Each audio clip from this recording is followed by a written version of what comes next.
Now, wildfire warnings are in effect for parts of the country because of rising temperatures and dry conditions. This wildfire in California was fully contained yesterday, but not before burning down 2 homes and forcing hundreds of people to evacuate.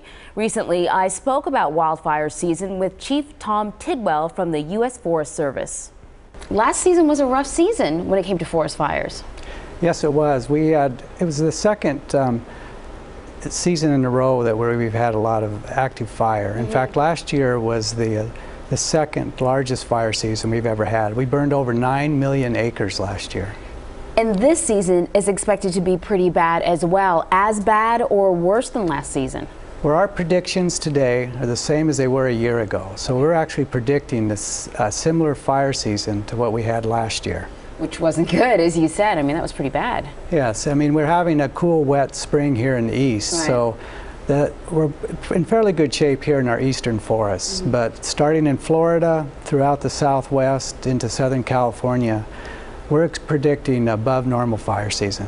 Now, last year was the warmest season on record. You know, whether you're into climate change or not, do you think it plays a factor in these forest fires? Our changing climate definitely plays a factor. In fact, today, our fire seasons today are from 60 to 70 days longer than what they were when I used to be out on the line. Wow. I started as a firefighter, and I've been able to see these changes throughout my career. So what areas will be sort of hit the hardest? Well, once again, it'll be Florida, is where we expect to have a very active spring fire season. And then starting in July into May, it'll move into New Mexico and Arizona.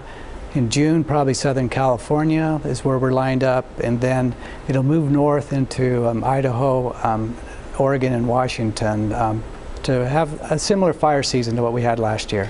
Now, you mentioned, just to go back to your previous answer, that the fire season is now longer. Are the fires hotter? Do they move faster? Are they changing? It's a combination of conditions out there where we have these record temperatures, like you mentioned, like we had last year, plus we're having record low fuel moistures. And you combine that with a longer fire season.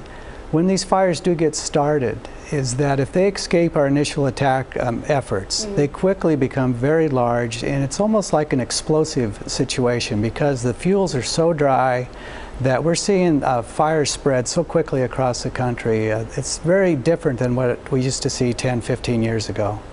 I think sometimes it probably surprises people how quickly a fire like that can overcome a community or a neighborhood, because it seems like it's so far away and then suddenly people have to leave. If you live in one of these fire-prone areas, what should you be doing? Is there anything you can do to protect your property or plan? Well, if you live in these areas, the first thing you should do is to remove the brush and trees away from your home, remove any wood away from your home. So if a fire does burn into your community, it allows the firefighters a place to be able to make their stand to protect your home. That's the first thing you can do. And then if a fire occurs, and if the local sheriff's department gives an order to evacuate, please leave.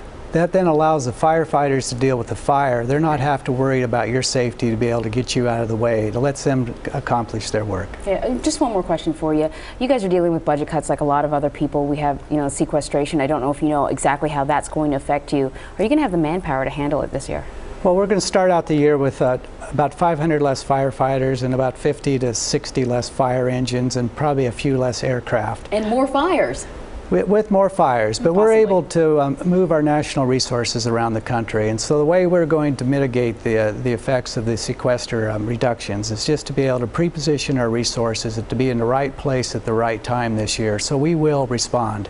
And if we need to, we can call on additional resources to bring on extra helicopters and extra crews, as depending how this fire season develops. So I just want to reassure folks that we will respond, we'll be there, and we're going to do everything we can to be able to keep fires out of communities. Right, and they do everything, if you're a resident, that they can to help out, to make sure that it's an easier job for you guys. Yeah, the last thing I'd ask all of us is to be careful, especially as things start to dry out. The majority of fires in this country are human caused.